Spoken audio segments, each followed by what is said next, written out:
lot of problems here with Pittsburgh. What is going on with your Steelers? Well, first of all, I think the biggest problem is that they can't run the football. That's the bottom line. Now, we know James Conner has missed some games and what have you, but I've never been that high on him to begin with. I'm high on him as a person. I'm high on his story. I certainly don't think that he's a scrub and incapable of playing. But when I think about the great running backs in Steelers history, from the days of Franco Harris to Jerome Bettis to Le'Veon Bell and what have you, he's just not in that class. The Pittsburgh Steelers, tell me the last time that you've seen it over a 2 to 3 year stretch where the Steelers running game has ranked second to last, 31st in the league, 29th last year, and they're at around 29th or 30th this year. They're awful. They can't run the football. That puts more pressure on Big Ben Roethlisberger, and obviously at this particular age and point in his career, that's just not a wise thing to do. So I would definitely put the onus primarily on their running game. If you're running the football, you're moving the chains, you're chewing up the clock, you're playing smash mouth football. I think the combination of their running game and their soft offensive line, because their offensive line has been soft this year, they certainly looked soft in that first half against Cincinnati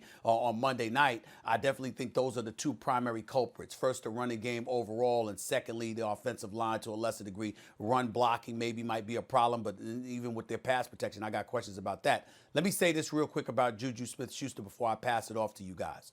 JuJu SmithSchuster, I like the kid. I think he's got tremendous promise. But I bring this up because I said this to Max when Antonio Brown was departed, Brian. I said, are we sure JuJu SmithSchuster's a number one receiver? I know he's a number two. I know he showed out when he was a number two, but are we sure he's a number one? Because he doesn't look that way to me. We got to see. Might be too young, might not be ready for this. Since Antonio Brown departed, over the last 2 years, JuJu SmithSchuster, 14 games last year, 12 games this year, that's 26 games. He has one game of over 100 yards, which was against Miami last year. Last year, he averaged about 5.5 catches for 47 yards a game. This year, he's averaging, I think it's like 3.5. He's averaging 46 yards a game. When you have numbers like that, you have no business dancing on somebody else's logo. You should be dancing in an end zone. Unfortunately, JuJu SmithSchuster hasn't shown a penchant for getting that done, although he's got about 7 touchdowns this year. The bottom line is he has to play better, he has to be better, and somebody has to tell him that's when you get to dance on somebody else's logo, not before. Well, first of all, let me just answer that question. Are we sure that JuJu SmithSchuster is a number one receiver? I said at the time when you had that question, I think he is. He looks that way to me. No, he's not. I can tell you he's not. He's a good number two receiver. Obviously, he needs someone on the other side. If he's your number one receiver, you'd like to upgrade a little bit at receiver probably. Okay, that's one.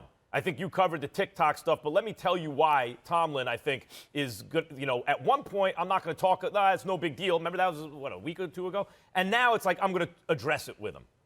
Why is he going to address it with them? Because they're losing. That's it. Because when you're losing, this stuff comes up, right? So the question is, why are they losing? What is the Steelers' biggest issue? Ready? Ben Roethlisberger. That's their biggest issue. He had an amazing comeback season, 38 years old, coming off a catastrophic injury, a guy who made a career getting hit, basically, right? Holding the ball, getting hit, changed the way he played, got it out quick. But there's a reason he has to change the way he plays, and it's not just to preserve his health. It's because he can't throw it down the field anymore. Can't do it.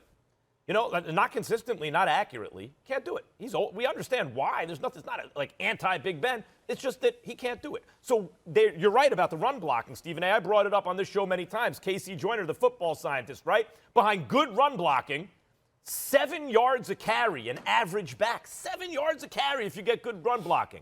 Behind great run blocking, the best back's only going to get you 3 yards a carry. So, behind bad run blocking, the best is only going to get you 3 yards a carry. So when you say James Conner is not, Le'Veon Bell, no doubt, he's not Le'Veon Bell. If you give him good run blocking, he's a good running back. He's a B+, B+. You can get it done with that. They're not getting it. But that's not even the issue. The issue is when there's no downfield threat, there's no vertical passing threat, really, the defense is already playing up on you. If you're having issues run blocking, good luck now. No, the Pittsburgh Steelers' number one problem, unfortunately right now, is their quarterback not being able to throw it down the field. That's why Tomlin now has to address TikTok dancing with JuJu SmithSchuster. The issue is now when you lose to the Bengals with Ryan Finley, who it was reported, Zach Taylor was thinking about not even starting in this game because his attitude was that bad, because his personality was that bad, that his play was that bad. And that's the guy that they can beat you with. They beat you because you throw an interception. They beat you because of a forced fumble. But listen, I was talking to Mo. Mo's a friend of mine, and Mo said, you need to argue with Stephen A. more. But I don't want to argue with you. I don't want to argue with you. Because you can't. Because I know you came on here today. I know you came on here today to feel good about it.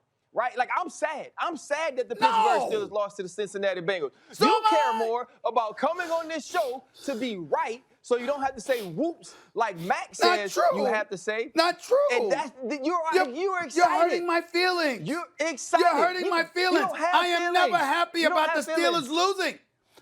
Listen. Can I tell you how bad it is for the Steelers right now, I do have feelings. Here's the deal. Max, Ryan, do y'all realize, I'm going to end it like this. Do y'all realize that the Steelers are on the verge of potentially ending the season on a 5-game losing streak? If they lose to Indy and Cleveland, which is very possible, with both teams vying for that. When does that happen when a team started out the season 11-0 and ended it 5 straight losses? Thanks for watching ESPN on YouTube. For live streaming sports and premium content, subscribe to ESPN+.